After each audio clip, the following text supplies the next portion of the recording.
안녕하세요. 지혜를 구하는 사람 지구인 전미옥입니다. 오늘은 우암품 16과 17을 살펴보겠습니다. 우암품 16부터 들어가겠습니다. 우암품 16의 번역을 보면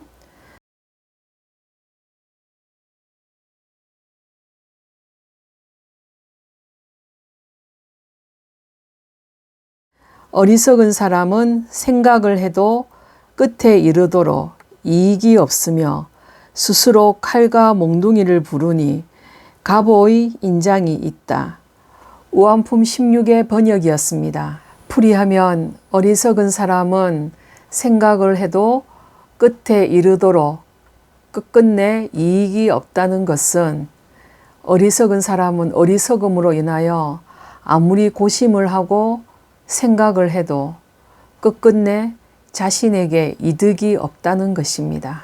어리석기 때문에 머리에서 나오는 생각 또한 어리석은 생각들 뿐이기 때문에 어리석은 생각으로는 어떠한 이익도 얻을 수 없는 것입니다.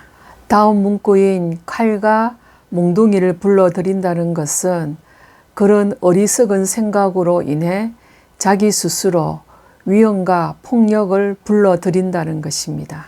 이런 위험과 폭력으로 인해서 사건, 사고가 계속 일어나는 것입니다. 스스로 이러한 일들이 일어나게 한 장본인이면서도 전혀 도의적 책임감이 없고 심지어 뻔뻔스럽기까지 합니다. 자기 자신을 합리화시키는 말만 주로 하는 것입니다.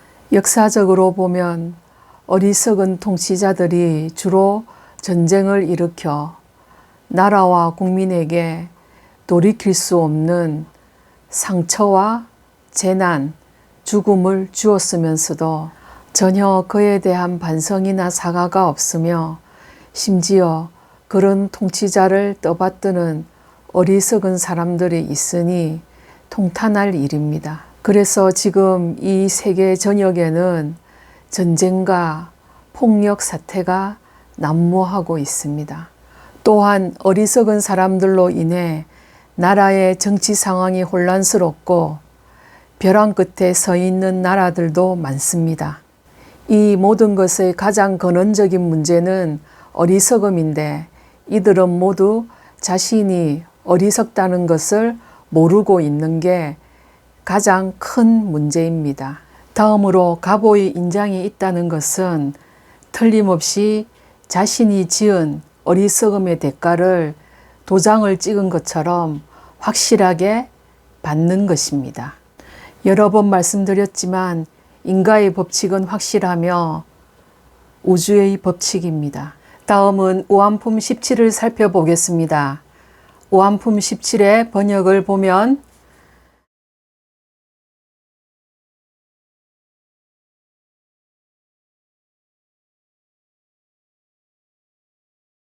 사는 것을 보면 그 어리석음을 알 수 있네. 베풀지 않고 널리 구하고 도의 지혜가 없는 그곳에 떨어져 이따금 나쁜 행동을 한다. 우암품 17의 번역이었습니다. 풀이하면 사는 것을 보면 그 어리석음을 알 수 있다는 것은 어떤 사람이 삶을 살면서 하는 행동들을 보면 그의 어리석음이 어떠한지를 한눈에 파악할 수 있다는 뜻입니다. 우리는 주위의 인간관계 속에서 여러 유형의 사람들을 만납니다. 그들을 보면 삶의 모습이나 가치관이 제각각입니다.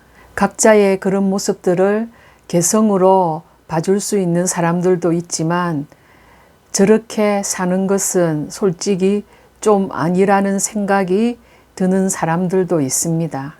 그런 사람들과는 자연스럽게 관계가 멀어지게 됩니다. 우리들 대부분은 누구나 좋은 사람, 즉 지혜롭고 현명한 사람과 벗하기를 좋아하지 어리석은 사람과는 가까이 하기를 꺼립니다. 그런데 이때 나 자신을 점검해 보아야 합니다. 나는 주위 사람들에게 어떤 사람으로 인식되고 있는지를 성찰해 보아야 하는 것입니다. 또 어리석은 사람들의 대표적인 행동 가운데 하나가 바로 베풀지 않고 널리 구한다는 것으로 살면서 오로지 받기만을 바라는 사람들로 세상에는 이렇게 일방적인 관계는 존재하지 않습니다. 가는 것이 있으면 오는 것이 있는 것이지 전혀 타인에게 베풀지 않고 오로지 받기만을 바라는 것은 마음이 어리석은 것입니다. 이런 사람들을 보면 유유상종이라고 비슷한 어리석은 사람들과 주로 어울립니다. 다음 문구인 도의 지혜가 없는 그곳에 떨어져 이따금 나쁜 행동을 한다는 것은 그렇게 어리석은 사람들과 삶의 도리에 대한 지혜가 없이 어울려 살면서 종종 나쁜 짓을 한다는 것입니다. 다음 시간에는 우안품 18과 19로 찾아뵙겠습니다. 시청해 주셔서 감사합니다.